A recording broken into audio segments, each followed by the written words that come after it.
យល់ចំបៃសៀមរាបក្រអូបជួតជ្រាបពោពេញអរា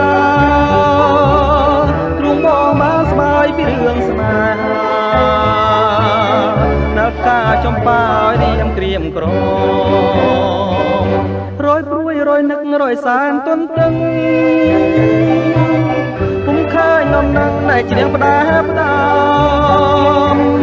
កន្លងក៏ទៅជាយូរខែឆ្នាំ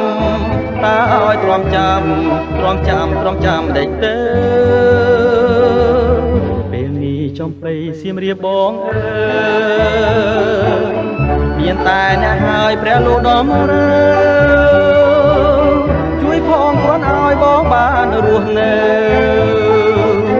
ជាគ្នាតទៅនឹងចំបៃអើយ